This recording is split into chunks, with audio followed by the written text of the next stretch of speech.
Civil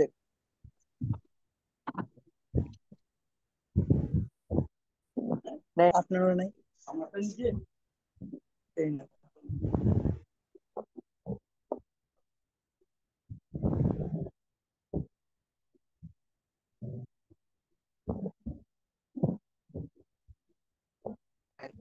ও আসছিল এখানে।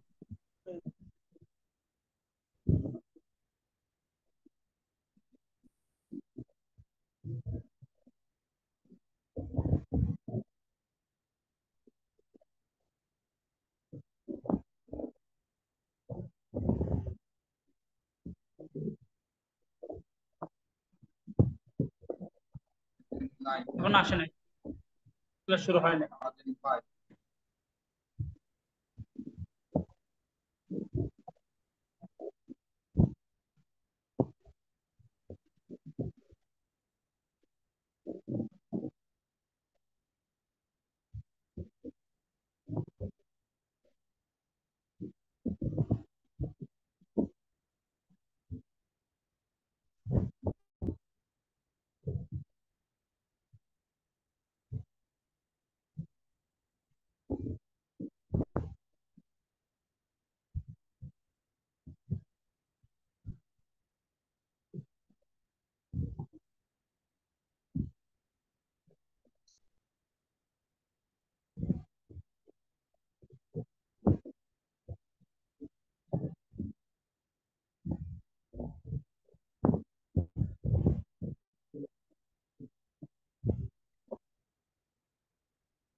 তাড়াতাড়ি করিলে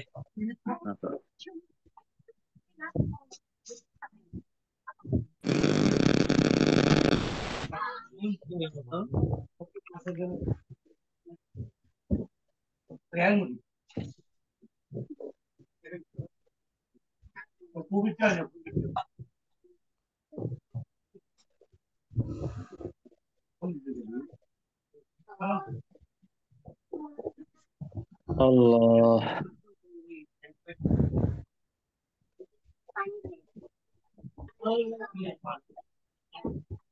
আর হলো তো না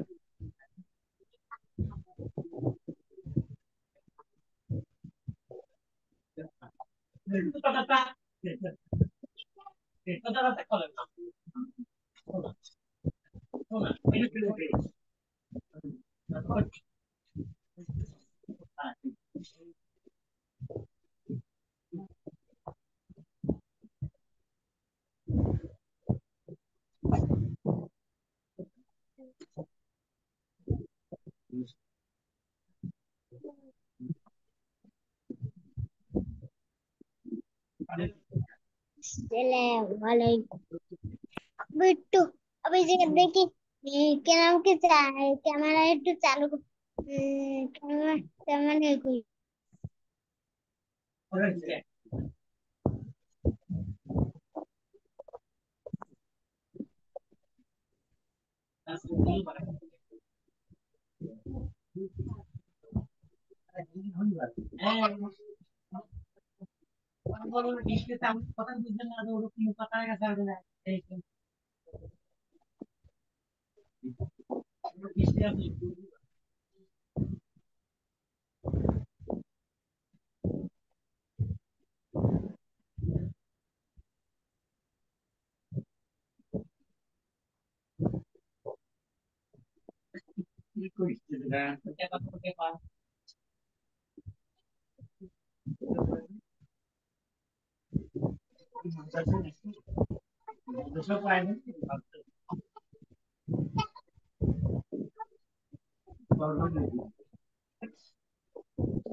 ক্লাস কয়টায় শুরু হয়ে যাবে?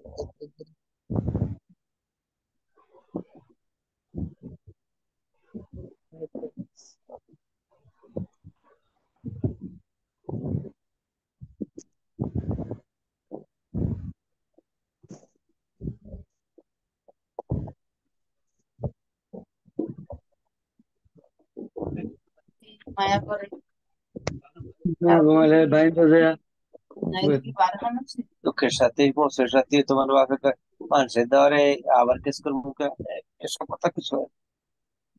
ও কথা কেউ সাহস কি নাই দিন কাজ ভালো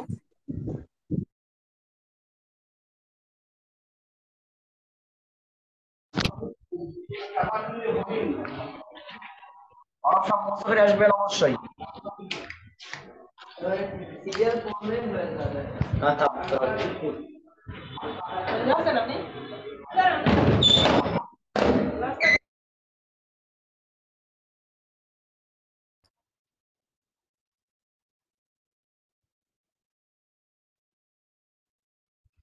السلام عليكم ورحمة الله وبركاته. ওয়ালাইকুম আসসালাম রাহমাতুল্লাহি ওয়া বারাকাতুহু। ওস্তাদ জি কেমন ভালো আছেন? আছেন আপনারা? আলহামদুলিল্লাহ। আলহামদুলিল্লাহ ভালো আছি। আলহামদুলিল্লাহ। ওস্তাদ জি আপনি ভালো আছেন? আলহামদুলিল্লাহ। আমাদের আজকের বিষয় মাসআলাতুত তাকলিদ ওয়া তামাযহাব।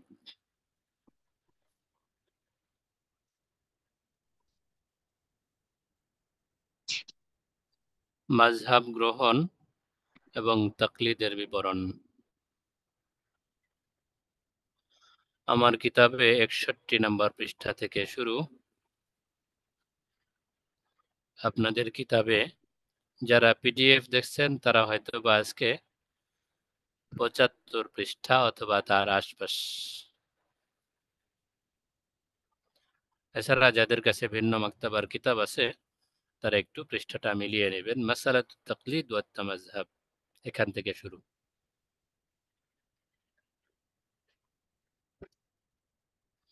আমরা পেছনের বিষয়ে আজকে হালকা একটু আলোচনা করে সামনে যাওয়ার চেষ্টা করব ইনশাআল্লাহ। আমাদের গতকালের আলোচনা ছিল ফিকহি মাযহাব সমূহের আত্মপ্রকাশ। সেখানে আমরা বিষয়টা এমন পেয়েছিলাম, খুবই সংক্ষিপ্ত আকারে বলতে হবে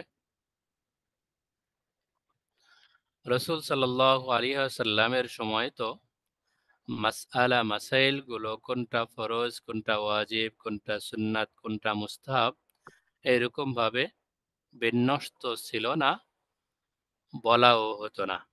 বরং রাসূল সাল্লাল্লাহু আলাইহি ওয়াসাল্লাম যেভাবে আমল করতেন সাহাবায়ে কেরাম তারটা দেখে সেভাবেই আমল করতেন। এভাবেই স্বাভাবিকতা চলে আসতো।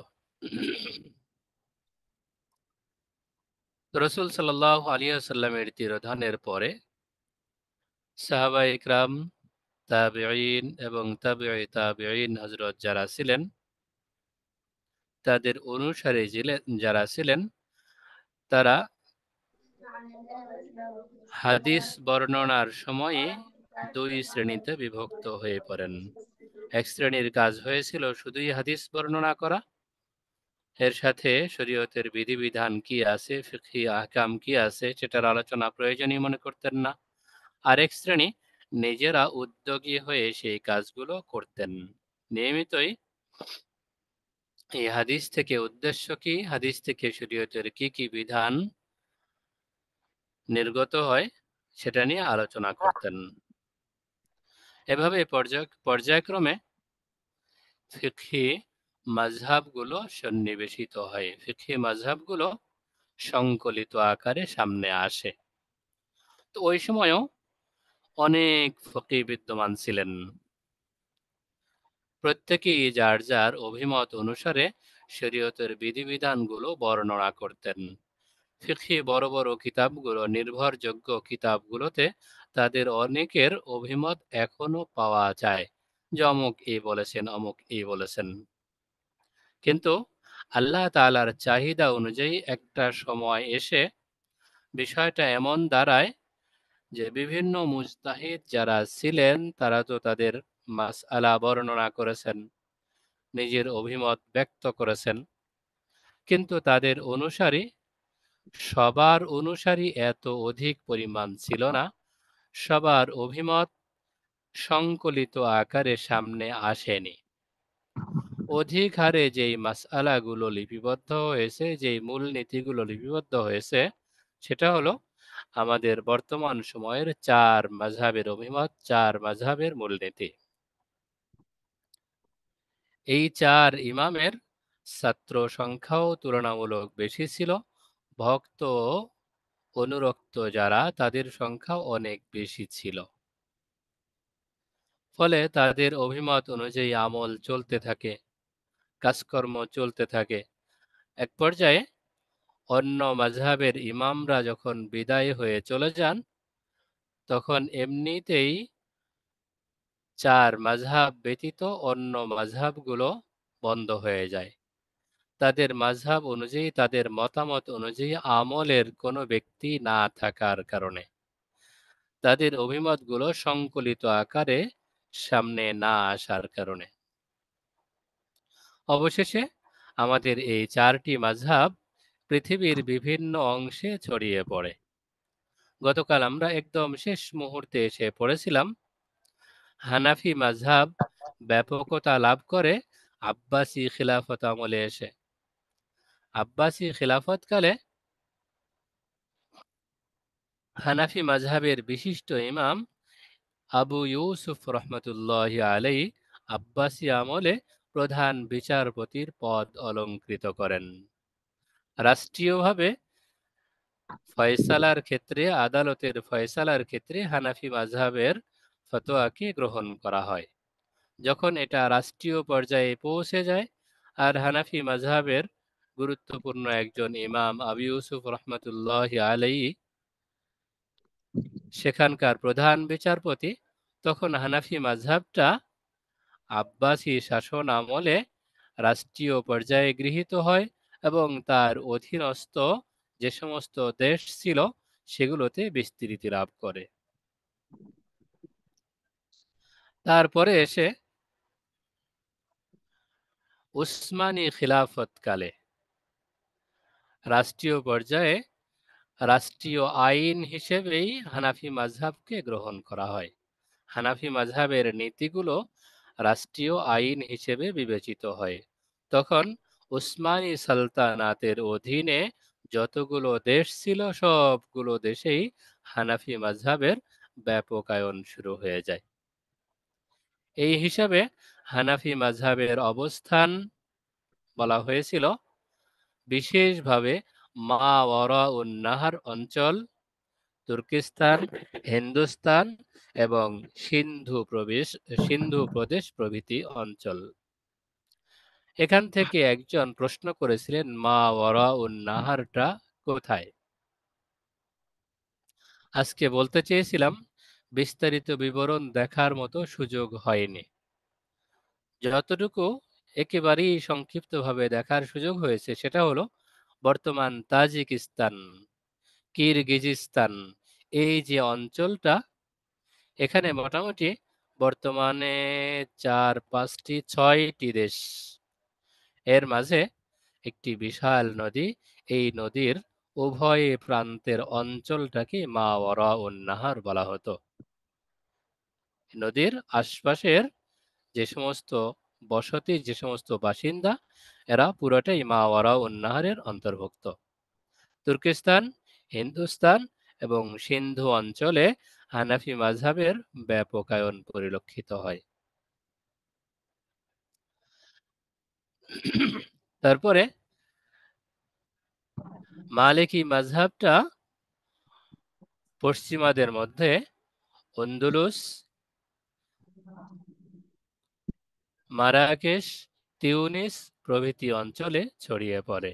শাফি মাযহাবটা মিশর, শাম, মালয়েশিয়া এবং ইন্দোনেশিয়ায় বিস্তৃতি লাভ করে। আর হাম্বলি মাযহাবটা আরব উপদ্বীপ প্রভৃতি অঞ্চলে বিস্তৃতি লাভ করে। এটা ছিল আমাদের গতকালের আলোচনা। আশা করি এর মধ্যে আপনারা পৃষ্ঠা নাম্বারটা খুঁজে পেয়েছেন। তো আমাদের আজকের আলোচনা মাসালাতুত তাকলিদ ওয়াত তামাযহাব, 61 নম্বর পৃষ্ঠা। আমার এখানে আপনাদের যার যার অংশটা একটু কষ্ট করে দেখে নেবেন। তাহলে শুরু করা যাক। বিসমিল্লাহির রহমানির রহিম। মাসআলাতুত তাকলিদি ওয়াত তামাযহাবি, মাযহাব গ্রহণ ও তাকলিদের বিবরণ। কানান নাসু ইস্তাফতুনাল উলামা منذ قديم في المسائل التي يحتاجون إليها। প্রাচীনকাল থেকেই মানুষ তাদের প্রয়োজনীয় মাসআলা মাসাইল সম্পর্কে আলেমদের শরণাপন্ন হতো। লিআন্না আল-আম্মাতা মিনান নাসি লা ইস্তাতিউনা আন ইস্তামবিতুল আহকাম আশ-শারঈয়্যা মিন মাআখাযিহাল আসলিয়্যা। কেননা সাধারণ জনগণ শরঈ বিধিবিধানকে তার মূল উৎস থেকে ইস্তেমবাদ করতে সক্ষম নয়। ফালা বুদ্দা লাহুম মিনার রুজুই ইলা মান ইনদাহু মারিফাতুন বিহাদিহিল আহকাম। ফলে তাদের উপর আবশ্যক হয় যারা এসব বিধিবিধান সম্পর্কে সম্যক অবগত, তাদের শরণাপন্ন হওয়া, তাদের দ্বারস্থ হওয়া। ওয়াহুয়াল্লাযী আমারা বিহিল্লাহু সুবহানাহু ওয়া তাআলা ফি কওলিহিল কারীম। এ প্রসঙ্গে আল্লাহ তাআলা পবিত্র কালামে আদেশ সূচক ইরশাদ করেছেন, ফাসআলু আহলা যিকরি ইন কুনতুম লা তা'লামুন। অতএব তোমরা জ্ঞানীদের নিকট জিজ্ঞেস করো যদি তোমাদের জানা না থাকে। সূরা নাহল 43 নম্বর আয়াত। ওয়ামা দামাল মুফতিয়ু মাওসুকান বিইলমিহি ওয়া তাকওয়াহু ফালাম ইয়াকুনু ইউতালিবুনাহু বিদ-দালিল আলা মা ইয়াকুল। মুফতি সাহেব যখন তার ইলম ও তাকওয়ায় নির্ভরযোগ্য হন, তখন সাধারণ মুফতি সাহেবের কাছে তার কথার সপক্ষের দলিল প্রমাণ তলব করবে না। মা দামাল মুফতিয়ু মাওসুকান বিইলমি ওয়া তাকওয়াহু, যখন মুফতি সাহেব তার ইলম এবং তাকওয়ার ক্ষেত্রে নির্ভরযোগ্য হন, ফালাম ইয়াকুনু ইউতালিবুনাহু বিদ-দালিল আলা মা ইয়াকুল, তখন সাধারণ জনগণ তার কাছে তিনি যে কথা বললেন তার কথার সপক্ষে দলিল তলব করেন না, দলিল চান না। ওয়া হুয়া মা'না তাকলিদ ফিল ইসতিলাহ, আর এটাই পারিভাষিকভাবে তাকলিদের অর্থ।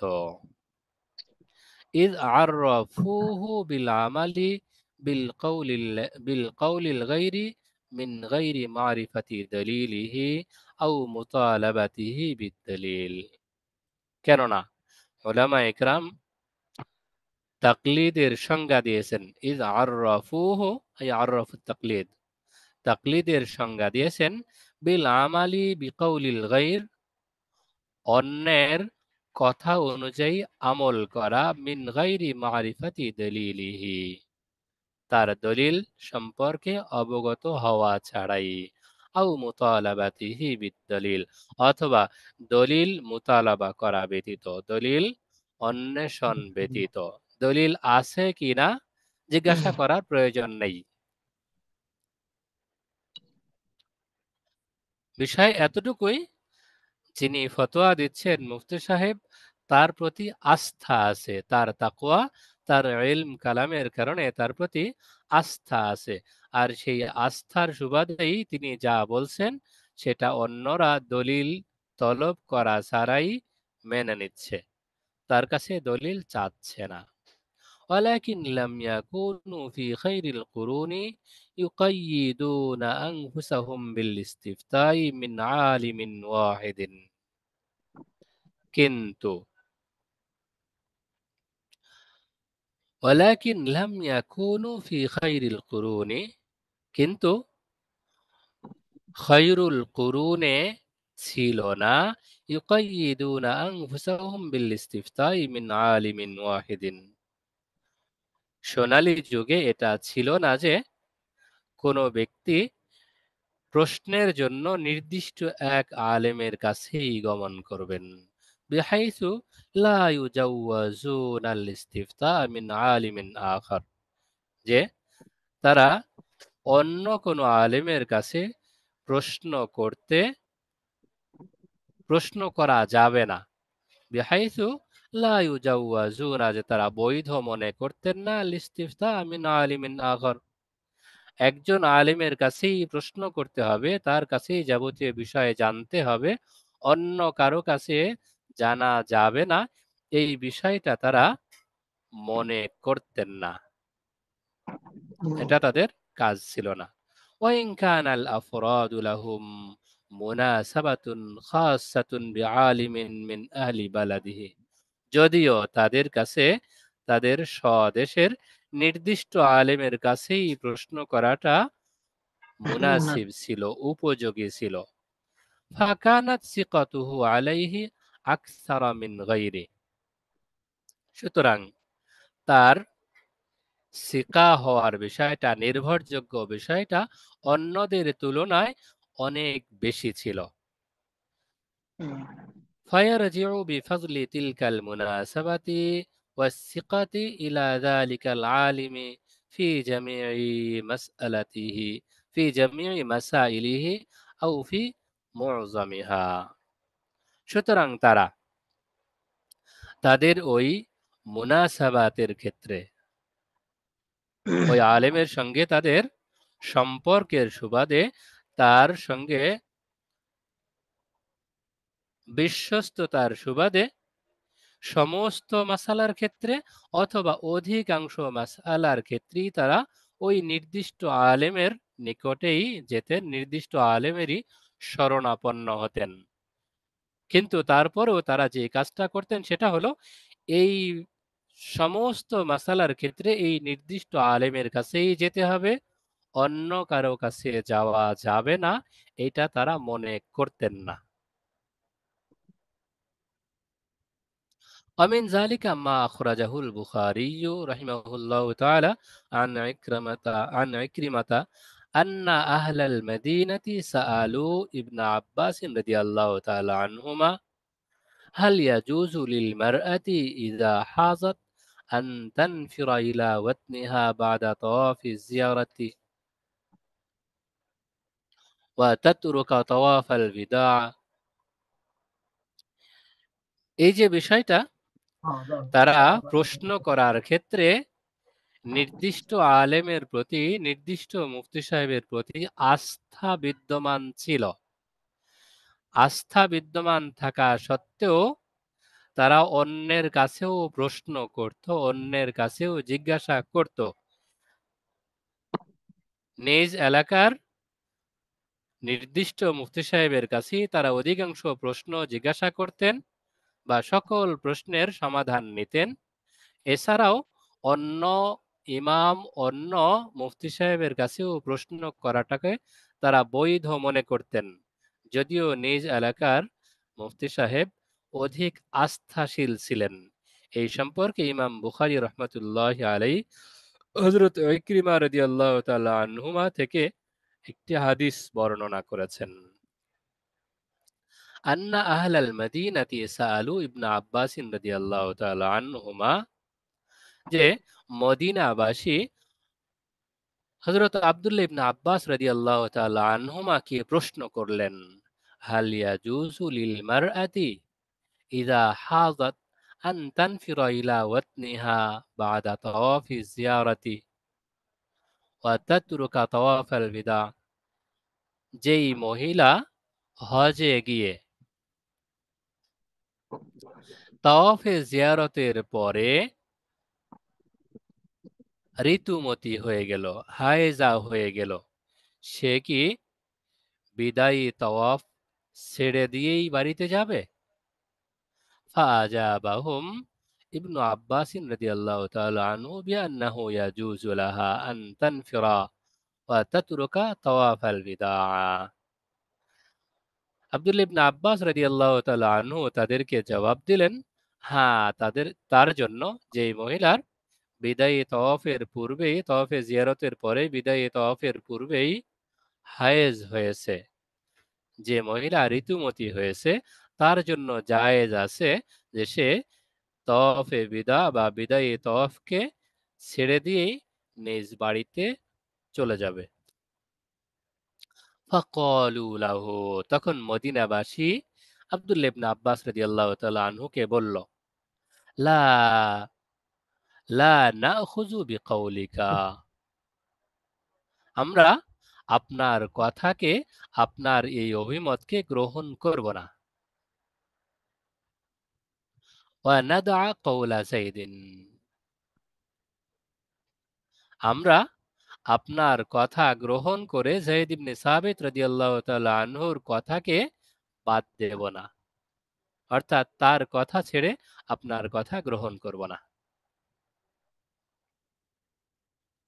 অফি রিওয়ায়াতিন লিল ইসমাইলি, ইসমাইলি রহমতুল্লাহ আলাইহির রিওয়ায়াতে বর্ণিত আছে, লা তুবালি আফতাইতানা আও লাম তুফতিনা। উস্তাদ জি, এই অর্থটা আবার যদি বলতেন। ফাকালু লাহু লা নাখুযু বিকাউলিকা ওয়া নাদা কাওলা যাইদিন। জি, ফাকালু লাহু, মদিনাবাসী আব্দুল্লাহ ইবনে আব্বাস রাদিয়াল্লাহু তাআলা আনহুকে বললেন, লা নাখুযু বিকাউলিকা ওয়া নাদা কাওলা যাইদিন, আমরা আপনার অভিমতকে গ্রহণ করে যায়েদ ইবনে সাবিত রাদিয়াল্লাহু তাআলা আনহুর অভিমতকে ছেড়ে দেব না। লা নাখুযু বিকাউলিকা, আমরা আপনার অভিমতকে গ্রহণ করব না। ওয়া নাদআ কাওলা যায়েদিন, আই ওয়ালা নাদউ কাওলা যায়েদিন, আমরা যায়েদ ইবনে সাবিত রাদিয়াল্লাহু তাআলা আনহুর অভিমতকে ছেড়ে দেব না। আপনি যেটা বলেছেন, আপনার কথা শুনে যায়েদ ইবনে সাবিত রাদিয়াল্লাহু তাআলা আনহুর অভিমত ছেড়ে দেব, তার কথা মানব না, এটা হতে পারে না। ওয়ানাদো মানে ওয়ালা নাদো ছিল। হ্যাঁ, ওয়ালা নাদউ, ওয়ালা নাদু। উস্তাদ জি, এখানে যায়েদ এই ইবনে সাবিতের লাটা কওলটা কি ছিল? যায়েদ ইবনে সাবিত রাদিয়াল্লাহু তাআলা আনহুর কওল সামনে আসছে, এরপরে জিজ্ঞাসা করেছেন। যায়েদ ইবনে সাবিত রাদিয়াল্লাহু তাআলা আনহুর অভিমত ছিল যে এই মহিলা বিদায়ী তাওয়াফের পূর্বেই হায়েজ হয়েছে বা ঋতুমতী হয়েছে, সে বাড়িতে যেতে পারবে না, বরং অপেক্ষা করবে, তাওয়াফে বিদা শেষ করে তারপরে বাড়ি যাবে। আর এদিকে আব্দুল্লাহ ইবনে আব্বাস রাদিয়াল্লাহু তাআলা আনহুর কাছেও তারা প্রশ্ন করেছেন। একবার যায়েদ ইবনে সাবিত রাদিয়াল্লাহু তাআলা আনহুর কাছে প্রশ্ন করেছেন, তিনি একটা জবাব দিয়েছেন। তারাই মদিনাবাসীর কাছে সবচেয়ে নির্ভরযোগ্য। যায়েদ ইবনে সাবিত রাদিয়াল্লাহু তাআলা আনহুই মদিনাবাসীর কাছে সবচেয়ে নির্ভরযোগ্য ছিলেন। তার কাছে জিজ্ঞাসা করেছেন। তার কাছে জিজ্ঞাসা করার পরে আবার আব্দুল্লাহ ইবনে আব্বাস রাদিয়াল্লাহু তাআলা আনহুর কাছেও জিজ্ঞাসা করেছেন। ওই যে এক ব্যক্তির উপরে তারা নির্ভরশীল ছিলেন না, জি জি। একাধিক ব্যক্তির কাছে প্রশ্ন তারা করতেন, কিন্তু তার এলাকার নির্ভরযোগ্য আলেম, নির্ভরযোগ্য মুফতি সাহেবের কথাই তারা গ্রহণ করতেন। এটার উদাহরণ চলছে। তো যায়েদ ইবনে সাবিত রাদিয়াল্লাহু তাআলা আনহুর অভিমত ছিল বিদায়ী তওয়াফের পূর্বেই যদি কারো হায়েজ চলে আসে তাহলে সে অপেক্ষা করবে, হায়েজ শেষ হলে বিদায়ী তওয়াফ শেষ করে তারপরে বাড়ি যাবে। আব্দুল্লাহ ইবনে আব্বাস রাদিয়াল্লাহু তাআলা আনহুকে প্রশ্ন করার পরে তিনি যায়েদ ইবনে সাবিত রাদিয়াল্লাহু তাআলা আনহুর বিপরীত ফতোয়া প্রদান করলেন। তখন মদিনাবাসী বললেন, আমরা যায়েদ ইবনে সাবিত রাদিয়াল্লাহু তাআলা আনহুর অভিমত ত্যাগ করে আপনার কথা গ্রহণ করব না। অফি রিওয়ায়াতিন লিল ইসমাইলি, একই বিষয় ইসমাইলি রহমাতুল্লাহি আলাইহি এর বর্ণনায় আছে, লা নুবালি আফতাইতানা আও লাম তুফতিনা, এতে আমাদের কোনো পরোয়া নেই, আপনি আমাদেরকে ফতোয়া দেন অথবা না দেন। যায়েদ ইবনে সাবিতিন ইয়াকুল, যায়েদ ইবনে সাবিত রাদিয়াল্লাহু তাআলা আনহু বলেন, লা তানফিরু, সে প্রত্যাবর্তন করবে না, নিজ বাড়িতে যাবে না। অফি রিওয়ায়াতিন লিত-তায়ালিসি, তায়ালিসি রহমাতুল্লাহি আলাইহি এর বর্ণনায় রয়েছে, লা নুতাবিউকা ইয়া ইবনে আব্বাস ওয়া আনতা তুখালিফু যায়দান, হে ইবনে আব্বাস, আপনি যায়েদ ইবনে সাবিত রাদিয়াল্লাহু তাআলা আনহুর বিরোধিতা করেছেন, অতএব আমরা আপনার অনুসরণ করব না। যায়েদ ইবনে সাবিত রাদিয়াল্লাহু তাআলা আনহুই আমাদের অঞ্চলের সবচেয়ে বড় ফকিহ, সবচেয়ে বড় মুফতি। তিনি একটা ফতোয়া দিয়েছেন, আমরা তার কথাই গ্রহণ করব, তাকেই মানব। আপনার কথা তার বিরুদ্ধে যাওয়ার কারণে, তার বিপরীত হওয়ার কারণে আপনার কথা আমরা মানব না। উস্তাদ জি, ওয়াযালিকা এখানে লিমা কানা লাহুম, জি জায়েদ ইবনে সাবেদের কথার উপরে ফতোয়া দেওয়া হয়েছে নাকি? হ্যাঁ, যায়েদ ইবনে সাবিত রাদিয়াল্লাহু তাআলা আনহুর কথাই তারা অধিক বিশ্বস্ত হিসেবে মানছিলেন। ওই অঞ্চলের বড় ফকিহ যায়েদ ইবনে সাবিত রাদিয়াল্লাহু তাআলা আনহু। পরবর্তীতে আব্দুল্লাহ ইবনে আব্বাস রাদিয়াল্লাহু তাআলা আনহুর শরণাপন্ন হলে তিনি ভিন্ন ফতোয়া প্রদান করেন, কিন্তু তারা যেহেতু একজন নির্দিষ্ট মুফতি সাহেবের কথা মেনে চলছিলেন, এজন্য তারা আব্দুল্লাহ ইবনে আব্বাস রাদিয়াল্লাহু তাআলা আনহুর এই ফতোয়া মানতে নারাজ ছিলেন। ওনার কথা পরবর্তীতে বেশি সমাধান বিশ্বস্ত, আসছে, নির্ভরযোগ্য। জায়েদ সাহেব নির্ভরযোগ্য, বিশ্বস্ত বেশি। তাদের কাছে যায়েদ ইবনে সাবিত রাদিয়াল্লাহু আনহুই সবচেয়ে নির্ভরযোগ্য। আব্দুল্লাহ ইবনে আব্বাস তাদের এলাকার নন, ভিন্ন এলাকায় অবস্থান করেন। তিনি আসার পরে অথবা তার সঙ্গে সাক্ষাতের পরে তিনি এই প্রশ্নের সম্মুখীন হন এবং উত্তর দেন। সমাধান আসছে।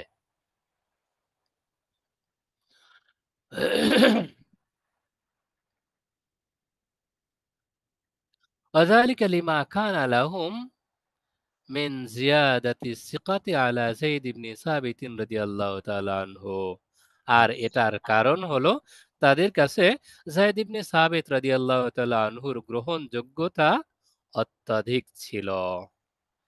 সুম্মা ইন্না যায়েদ ইবনে সাবিত রাদিয়াল্লাহু তাআলা আনহু রাজাআ আন কওলিহি লাম্মা আরাফা হাদিসা সুফিয়া রাদিয়াল্লাহু তাআলা আনহা। অতঃপর যায়েদ ইবনে সাবিত রাদিয়াল্লাহু তাআলা আনহু তার নিজ মত প্রত্যাহার করেন। লাম্মা আরিফা হাদিসা সুফিয়া রাদিয়াল্লাহু তাআলা আনহা, যখন তিনি সুফিয়া রাদিয়াল্লাহু তাআলা আনহার হাদিস সম্পর্কে অবগত হলেন। কামা আখরাজাহু মুসলিম আন তাউসিন, যেমন মুসলিম রহমতুল্লাহি আলাইহি তাউস রাদিয়াল্লাহু তাআলা আনহু থেকে বর্ণনা করেছেন। কুনতু মা ইবনে আব্বাস রাদিয়াল্লাহু তাআলা আনহু ইয ক্বালা লাহু যায়েদ ইবনে সাবিত রাদিয়াল্লাহু আনহু। তাউস রাদিয়াল্লাহু তাআলা আনহু বলছেন, আমি ইবনে আব্বাস রাদিয়াল্লাহু তাআলা আনহুর পাশেই ছিলাম। ইয ক্বালা লাহু যায়েদ ইবনে সাবিত রাদিয়াল্লাহু তাআলা আনহু, হঠাৎ যায়েদ ইবনে সাবিত রাদিয়াল্লাহু তাআলা আনহু তাকে বললেন, তুফতি আন তাসদুরাল হাইজু ক্বাবলা আন ইয়াকুনা আখিরু আহদিহা বিল বাইত, আপনি কি ঋতুমতী মহিলাকে বাইতুল্লাহর শেষ দায়িত্ব পালনের পূর্বেই চলে যাওয়ার ফতোয়া প্রদান করেন?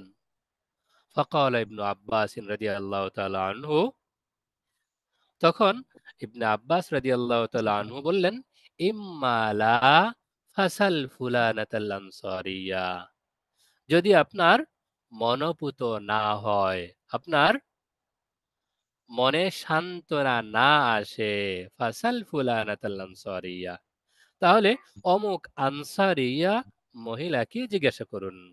আয-যাহির আন্নাহা উম্মু সুলাইম কামা ফি রাওয়ায়াতিল বুখারী। আর এটা স্পষ্ট বিষয় যে ওই আনসারিয়া সাহাবী হযরত উম্মে সুলাইম রাদিয়াল্লাহু তাআলা আনহা ছিলেন, যেমন বুখারীর riwayate স্পষ্ট। হাল আমারাহা নবী সাল্লাল্লাহু আলাইহি ওয়াসাল্লাম, তাকে জিজ্ঞাসা করুন যে নবী সাল্লাল্লাহু আলাইহি ওয়াসাল্লাম তাকে চলে যাওয়ার নির্দেশ দিয়েছিলেন কিনা।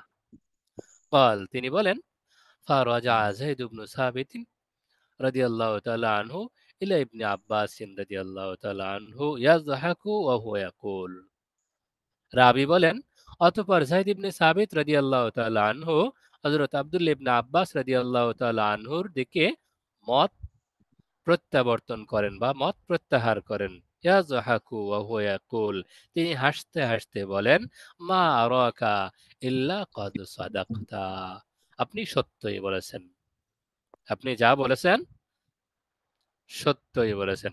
অর্থাৎ আমি আগে যেই ফতোয়া প্রদান করেছিলাম সেটা সঠিক ছিল না, আপনি যে ফতোয়াটা প্রদান করেছেন সেটা সঠিক, আপনার মতের সপক্ষে সরাসরি হাদিস বিদ্যমান আছে। ولما رجع زيد بن ثابت رضي الله تعالى عنه اقتنع أهل المدينة بأنها يجوز لها أن تنفرا। আর যখন যায়েদ ইবনে সাবিত রাদিয়াল্লাহু তাআলা আনহু তার মত প্রত্যাহার করলেন, তখন মদিনাবাসী তার তওয়াফে, অর্থাৎ হায়েজা মহিলা বা ঋতুমতী মহিলা বিদায়ী তওয়াফের পূর্বেই বাড়ি যাওয়ার বিষয়টাতে তারা আত্মতৃপ্তি অনুভব করলেন, আত্মতুষ্টি অনুভব করলেন। জি ওস্তাদ জি, ওই যে যায়েদ ইবনে সাবিত রাদিয়াল্লাহু আনহু যে ফতোয়া সেটা সঠিক, আর জি আব্বাস মনে হয় উনি যে ফতোয়াটা দিছে ওইটা কি উনি ইচ্ছা করে ভুল করছে নাকি জি না জি না উনি জি না, আমরা পূর্বে পড়ে এসেছি, বিষয়টা খেয়াল রাখতে হবে। ফতোয়ার বিষয়টা, ইজতিহাদের বিষয়টা তখনই সামনে আসতো যখন এই বিষয়ে সরাসরি আয়াতে কোনো নির্দেশনা নেই, হাদিসে সুনির্দিষ্ট কোনো নির্দেশনা তিনি পাননি। যখন আয়াতে সুনির্দিষ্ট ব্যবস্থাপনা আছে তখন তো আয়াতি অনুসরণ করতে হবে, যখন হাদিসে সুনির্দিষ্ট দিক নির্দেশনা আছে তখন হাদিসই অনুসরণ করতে হবে। যখন মুফতি সাহেব আয়াত পাচ্ছেন না, হাদিস পাচ্ছেন না, তখনই তো অনুরূপ বিষয়ের উপরে তিনি ইজতিহাদ করবেন। তো এখানে যায়েদ ইবনে সাবিত রাদিয়াল্লাহু তাআলা আনহু এই হাদিস না পাওয়ার কারণে নিজের থেকে ইজতিহাদ করে ফতোয়া দিয়েছিলেন যে যে ব্যক্তি বিদায়ী তওয়াফের পূর্বে তওয়াফে জিয়ারতের পরে হায়েজা হয়েছে, ঋতুমতী হয়ে গেছে, সে বিদায়ী তওয়াফের পূর্বেই বাড়ি যেতে পারবে না, কারণ এটা ওয়াজিব বিষয়। তিনি ইজতিহাদ করে ফতোয়া দিয়েছিলেন, আর তার ইজতিহাদের বিষয়টি তিনি যেই অঞ্চলে অবস্থান করতেন মদিনায়, মদিনাবাসী তার অধিক ভক্ত হওয়ার কারণে, তার প্রতি মদিনাবাসীর অধিক আস্থাশীলতা থাকার কারণে মদিনাবাসী তার কথাই গ্রহণ করেছেন। আব্দুল্লাহ ইবনে আব্বাস রাদিয়াল্লাহু তাআলা আনহু যখন তার বিপরীত ফতোয়া প্রদান করেছেন তখন মদিনাবাসী সেটাকে মানেননি, মানতে চাননি। পরবর্তীতে এই দুই ফকিহ যখন সামনাসামনি হলেন, জি আব্দুল্লাহ আব্বাস উনি তো হাসি দিয়ে বললেন যে আপনার কথার উপর দলিল আছে, হাদিস আছে, ওইটা কি উনি সামনে আসছে। তো পরবর্তীতে যখন এই দুই ফকিহ একত্রিত হলেন, যায়েদ ইবনে সাবিত রাদিয়াল্লাহু তাআলা আনহু এবং আব্দুল্লাহ ইবনে আব্বাস রাদিয়াল্লাহু তাআলা আনহু পরস্পর মিলিত হলেন, তখন যায়েদ ইবনে সাবিত রাদিয়াল্লাহু তাআলা আনহু আব্দুল্লাহ ইবনে আব্বাস রাদিয়াল্লাহু তাআলা আনহুকে প্রশ্ন করে বসলেন, আপনি নাকি এই বিষয়ে ফতোয়া দেন যে মহিলারা যদি বিদায়ী তাওয়াফের পূর্বেই ঋতুমতী হয় তাহলে নিজ বাড়িতে বা নিজ এলাকায় ফিরে যেতে পারবে। তখন আব্দুল্লাহ ইবনে আব্বাস রাদিয়াল্লাহু তাআলা আনহু তাকে জবাব দিলেন, আপনার যদি মনের ইতমিনান না হয়, আত্মপ্রশান্তি না আসে, তাহলে অমুক আনসারিয়া সাহাবীকে জিজ্ঞাসা করুন। তাকে রাসূল সাল্লাল্লাহু আলাইহি ওয়াসাল্লাম যাওয়ার নির্দেশ দিয়েছিলেন কিনা। তখন যায়েদ ইবনে সাবিত রাদিয়াল্লাহু তাআলা আনহু তার কথায় আশ্বস্ত হলেন এবং মুচকি হাসি দিয়ে তাকে বললেন, হ্যাঁ, আপনি যা বলেছেন সঠিক বলেছেন। আর যায়েদ ইবনে সাবিত রাদিয়াল্লাহু তাআলা আনহু যখন হযরত আব্দুল্লাহ ইবনে আব্বাস রাদিয়াল্লাহু তাআলা আনহুর মতের দিকে প্রত্যাবর্তন করলেন, তখন মদিনাবাসী তার এই মত গ্রহণ করলেন। তারা আত্মতুষ্টি অর্জন করলেন যে হ্যাঁ, যেহেতু যায়েদ ইবনে সাবিত রাদিয়াল্লাহু তাআলা আনহু আব্দুল্লাহ ইবনে আব্বাস রাদিয়াল্লাহু তাআলা আনহুর অভিমত গ্রহণ করেছেন, তার দিকে মত প্রত্যাবর্তন করেছেন, ফিরে গেছেন, অতএব এটা এখন মানা যায়। বুঝেছেন? জি। জি ওস্তাদ জি। ومن ذلك ما أخرجه الإمام أحمد بن حنبل رحمه الله تعالى عن أبي مسلم الخولاني رحمه الله تعالى قال ওস্তাদ জি মানে এটা আমার একটু বুঝতে একটু সময় নিতেছে যে এখানে সব মদিনাবাসীরা সবাই যে আব্দুল্লাহ এই যে ইবনে ভাই, আব্বাস রাদিয়াল্লাহু যিনি তাআলা প্রশ্ন আনহু করতেছেন আপনাকে বলছি, ক্লাস টাইমে আপনি প্রশ্ন করে ক্লাস থামাই দেন কেন? পরে তো আপনাকে সময় দেওয়া হয়তো, নোট করে রাখেন। হ্যাঁ, বিষয়গুলো সবাই যদি খটকা লাগে একটু নোট করে রাখেন, আপনার প্রশ্নটা হতে পারে আমাদের সামনে আলোচনাতে চলে আসবে। প্রশ্নটা একটু কষ্ট করে নোট করেন, হতে পারে আপনার প্রশ্নটা সামনে চলে এসছে, অথবা একটু মনোযোগ দিয়ে শুনেন, অন্য কারো প্রশ্নে আপনার জবাবটা দেওয়া হয়ে গেছে। বা প্রশ্ন পরে করবেন ক্লাস শেষে। আচ্ছা, তো আমরা সামনে চলছি। ومن ذلك ما أخرجه الإمام أحمد بن حنبل رحمه الله تعالى عن أبي مسلم الخولاني رحمه الله تعالى। একই রকম ভাবে জি ইমাম বন্ধু। আহমদ ইবনে হাম্বল রহমতুল্লাহ আলাই আবু মুসলিম খাওলানি রহমতুল্লাহ আলাই থেকে বর্ণনা করেছেন। قال তিনি বলেন, আতাইতু মসজিদা আহলি দিমাশক, আমি দামেস্কবাসীর মসজিদে এলাম। ফাইদান হালাকাতুন ফিহা কুহুলুন মিন আসহাবিন নবী সাল্লাল্লাহু আলাইহি ওয়াসাল্লাম। অতঃপর আমি সেখানে নবী সাল্লাল্লাহু আলাইহি ওয়াসাল্লামের সাহাবীদের একটি দল দেখতে পেলাম। একটি দলের পরিবেষ্টন বা হালকা দেখতে পেলাম। কুহুলুন শব্দের অর্থ দল। এখানে কেউ কেউ বলেছেন মধ্যবয়সী সাহাবাদের দল। অফি রিওয়ায়াতি কাসির ইবনে হিশাম, কাসির ইবনে হিশামের বর্ণনায় রয়েছে, ফাইদান ফিহি নাহবু সালাসিনা কুহলান মিন আসহাবিন নবী সাল্লাল্লাহু আলাইহি ওয়াসাল্লাম। কাসির ইবনে হিশামের বর্ণনা রয়েছে, তাদের মাঝে ৩০ জনের মতো মধ্যবয়সী সাহাবী ছিলেন। ওয়াইদান শাবুন ফিহিম আকহালুল আইনাইন বুরাকুস সানায়া। তাদের মাঝে একজন যুবক ছিলেন ডাগর চক্ষু বিশিষ্ট, ঝকঝকে দাঁতওয়ালা। আকহুলুল আইনাইন, যাদের চোখ তুলনামূলক বড় হয়, এটাকে বলা হয় হরিণ চক্ষু বা ডাগর চক্ষু বিশিষ্ট। বুরাকুস সানায়া, ঝকঝকে দাঁতের অধিকারী। কুল্লামা ইখতালাফু ফি শাইইন রাদ্দুহু ইলাল ফাতা, ফাতান শাবুন। তারা যখনই কোনো বিষয়ে ইখতিলাফ করত, মতবিরোধে জড়িয়ে যেত, রাদ্দুহু ইলাল ফাতান শাবুন, তখনই তারা সেই মতবিরোধপূর্ণ বিষয়টি ওই যুবকের দিকে ফিরিয়ে দিতেন। ক্বালাত, রাবী বলেন, কুলতু লিজালিসিন লি, আমি আমার এক সাথীকে বললাম, মান হাযা, এই ব্যক্তিকে? ক্বালা, তিনি বললেন, হাযা মুআয ইবনু জাবাল রাদিয়াল্লাহু তাআলা আনহু, ইনি এই ডাগর চক্ষু বিশিষ্ট ঝকঝকে দাঁতের অধিকারী যুবকটি হলেন মুআয ইবনে জাবাল রাদিয়াল্লাহু তাআলা আনহু।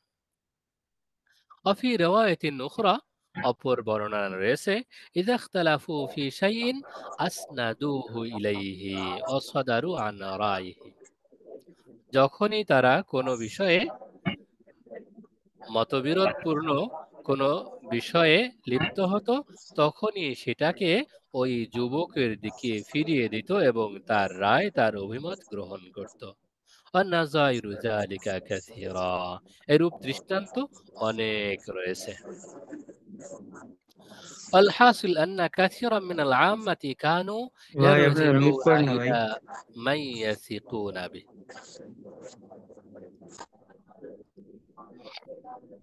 الحاصل, মোট কথা, أن كثيرا من العامة كانوا يرجعون إلى من يثقون به, জনগণের মাঝে অধিক পরিমাণ এমন ছিল যে তারা তাদের কাছে বিশ্বস্ত ব্যক্তি যিনি, তাদের কাছেই প্রত্যাবর্তন করতেন। ওয়ায়ুরাজ্জাহুনা ফাতাওয়াহু আলা ফাতাওয়া গায়রি, এবং তার ফতোয়াকে অন্যদের ফতোয়ার উপরে প্রাধান্য দিতেন। ওয়াকানা হুনাকা মান লা ইয়াকতাসিরু আলাল ইস্তিফতাই মিন ওয়াহিদ, আবার তাদের মাঝে এমন ব্যক্তিও ছিলেন যিনি একজন ব্যক্তির কাছেই প্রশ্ন করাটা সীমাবদ্ধ মনে করতেন না। লিআন্নাল মাযহাবা লাম তাকুন মুদাওয়ানাতান ফি যালিকাল আসর, কারণ তখনও পর্যন্ত সে যুগে মাযহাব নির্দিষ্টভাবে সংকলিত ছিল না। ফামা কানু ইউরাউনা মাহজুরান ফি আন ইস্তাফতাউ কুল্লামান তায়াসসারা লাহুম, সুতরাং তারা নিষিদ্ধ মনে না করে যথাসম্ভব সহজ সাধ্য হয় এরকম সবার কাছেই প্রশ্ন করতেন। ওয়াইন কানা গায়রা মান ইয়ারজিউনা ইলাইহি আদাতান, যদিও তিনি এমন ব্যক্তি হন যার কাছে সাধারণত তারা গমন করেন না, যার কাছে স্বাভাবিকভাবে সবসময় প্রত্যাবর্তন করেন, এমন ব্যক্তি ছাড়া ভিন্ন কেউ হয়, তার কাছেও তারা প্রশ্ন করতেন। ওয়ালাম ইয়াকুন হুনাকা খাউফুন মিন আন ইয়ানতাকিয়াল ইনসানু মিনাল মাযাহিবিল মুখতালিফাতি মা ওয়াফাকা আহওয়াউ, আবার তারা এটাও আশঙ্কা করতেন না যে মানুষদের মধ্য থেকে কিছু এমন থাকবে যারা বিভিন্ন মাযহাবের কিছু অংশ নিয়ে তাদের মনোপ্রবৃত্তির অনুসারী হবে। অর্থাৎ সেই সোনালী যুগে এমন কোনো মানুষ ছিল না যারা তাদের মনে যেটা চায়, যেই মাযহাবে যে বিষয়টাকে সহজ বলা হয়েছে সেটা গ্রহণ করবে, আর ভিন্ন মাযহাবে কোনো বিষয়টাকে কঠিন বলা হয়েছে সেটা তারা প্রত্যাখ্যান করবে, এরকম কোনো আশঙ্কাও ছিল না। লিআন্নাহু কানা মিনাল আসিরি আন ইয়ারিফাল মুস্তাফতিয়া কওলা মান ইস্তাফতিহি ক্বাবলা আন ইয়াসআলা, কেননা কানা মিনাল আসিরি আন ইয়ারিফাল মুস্তাফতিয়া, এটা অসম্ভব ছিল, সম্ভবপর ছিল না যে মুস্তাফতি বা প্রশ্নকর্তা, যার কাছে প্রশ্ন করা হচ্ছে, তার অভিমত সম্পর্কে প্রশ্ন করা ব্যতীতই জেনে নেবে। যাকে প্রশ্ন করা হচ্ছে তিনি এই বিষয়ে কি বলেন, তার মনোভাব কি, তার চিন্তাধারা কি, সেটা তাকে প্রশ্ন না করলে বোঝা যেত না, যার কারণে প্রশ্ন করেই জেনে নিতে হতো। ওয়াযালিকা লিআদামি তাদবিনিল মাযাহিব, আর এটা হওয়ার কারণ ছিল মাযহাবগুলো সংকলিত না থাকা। আমাদের আলোচনা আজকে ইনশাআল্লাহ এ পর্যন্তই। এর পরবর্তীতে আলোচনা আছে আম্মা বাদামা দুওয়ানাতিল মাযাহিবুল ফিকহিয়াতুল আরবাআতু বিসিফাতিন খাসসা ওয়া উল্লিফাত ফিহাল কুতুব। পরবর্তীতে মাযহাব ফিকহি মাযহাব চতুষ্টয় বিশেষ পদ্ধতিতে যখন সংকলিত হলো, তার কিতাবগুলো রচিত হলো তার পরবর্তী অংশ। মাযহাব চতুষ্টয় যথাযথভাবে সংকলনের আগ পর্যন্ত আমাদের আজকের আলোচনা। হ্যাঁ, এখন আপনাদের কারো যদি বিশেষ কোনো প্রশ্ন থাকে অল্প সময়ের মাঝে আমরা শেষ করতে পারবো ইনশাআল্লাহ।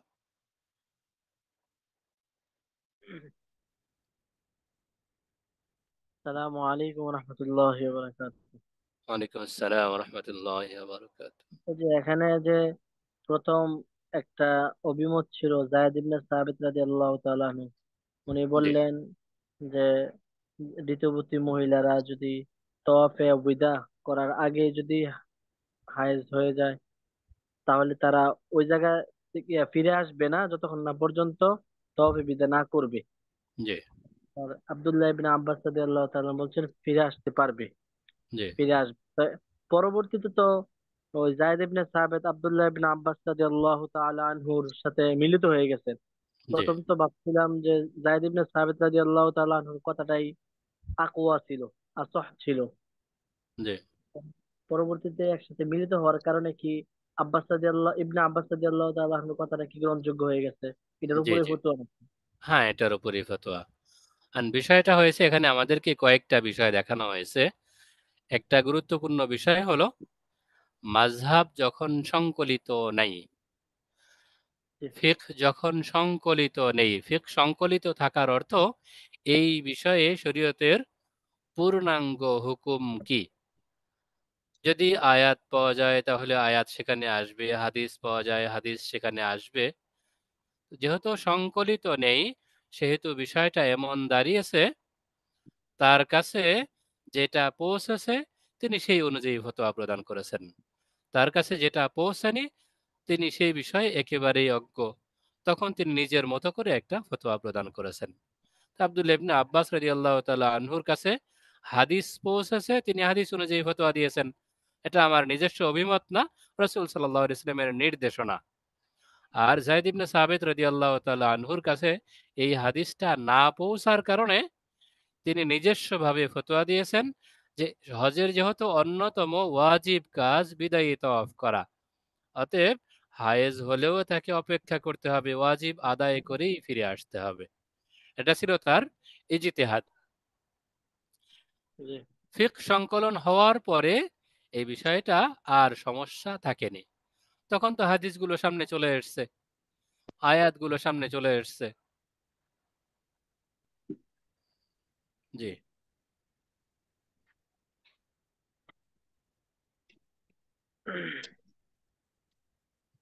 আরো ওস্তাদ জি, কোথাও কারো অস্পষ্টতা? সংকলিত হওয়ার পরেও জি ফিক্স যখন সংকলিত হয়ে গেছে, যেমন এখনকার যুগে এখন জি কিছু আহলে হাদিস ভাইরাও তো আছে এরকম, তারা সবকিছু সমাধান দেওয়ার পরেও তারা নিজেদের মতো এই সমাধান করে ব্যস্ত থাকে, অথবা তারা নিজেদের ইমামদের মতামত নিয়ে সেটাই প্রাধান্য দেওয়ার মধ্যে তারাই থাকে।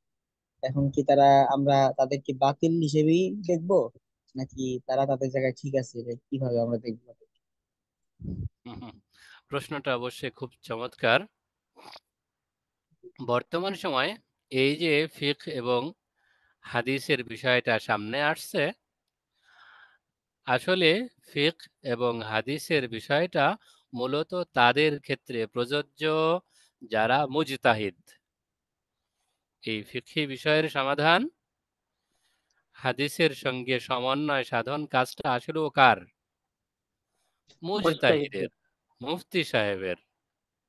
বর্তমান সময়ে যারা বিভিন্ন মাসালায় সরাসরি আয়াত জানতে চায়, রসুল সাল্লাল্লাহু আলাইহি ওয়াসাল্লামের হাদিস জানতে চায়, তারা সাধারণ জনগণ। সাধারণ জনগণের কর্তব্য হলো যারা জানেন তাদের কাছ থেকে বিনা বাক্যে প্রশ্ন করা, তারা যেই প্রশ্নের উত্তর দেন সেই প্রশ্ন অনুযায়ী আমল করা, এটাই তাদের কর্তব্য। বিষয়টা এইভাবে ব্যাখ্যা করা যেতে পারে। কোনো রোগী যখন অসুস্থ হওয়ার পরে এমবিবিএস ডাক্তারের কাছে যান, তখন ডাক্তার সাহেব তার সমস্যাগুলো শোনেন, শুনে নিজের মাথায় বিষয়গুলো নেন এবং নিজের মতো করে তার ব্যবস্থাপত্র তৈরি করে তার হাতে ধরিয়ে দেন, যান এই ওষুধ খাবেন। তখন কি রোগী ডাক্তারকে এইটা জিজ্ঞাসা করতে পারে বা জিজ্ঞাসা করা সমীচীন, এই ওষুধ কেন দিলেন, এই ওষুধ কেন দিলেন না, কোনটা কিসের ওষুধ বা কোনটা কেন খাবো, এই প্রশ্ন কি ডাক্তারকে করা যায়? জি না। তো স্বাভাবিকভাবে ডাক্তার বিষয়টা বুঝে এই গ্রুপের অথবা এই ধরনের আরো অনেক ওষুধ আছে, এই রোগীর জন্য কোনটা উপযোগী সেটা ডাক্তার ভালো বুঝেন, বুঝেই তাকে ব্যবস্থাপত্র দেন, প্রেসক্রিপশন করে দেন। রোগীর কাজ হলো সুস্থ হওয়া, সাধারণ জনগণের কাজ তার সমস্যার সমাধান করা। এখন সমস্যার সমাধান কোন দলিলের ভিত্তিতে হচ্ছে এইটা জিজ্ঞাসা করাও সাধারণ জনগণের কাজ নয়, আবার কেন হলো এটাও জিজ্ঞাসা করা সাধারণ জনগণের কাজ নয়। হ্যাঁ, বর্তমান সময়ের আহলে হাদিস ভাই যারা বিভিন্নভাবে জিজ্ঞাসা করেন, আসলেও তাদের জিজ্ঞাসা করাটা মাকসাদ নয়, ক্ষেত্র বিশেষ তাদের ওই আলেমকে আটকানো উদ্দেশ্য হয়, ঠেকানো উদ্দেশ্য হয়। ভালো করে বলতে পারো না। বুঝেছেন? রিয়াজুল ইসলাম তো।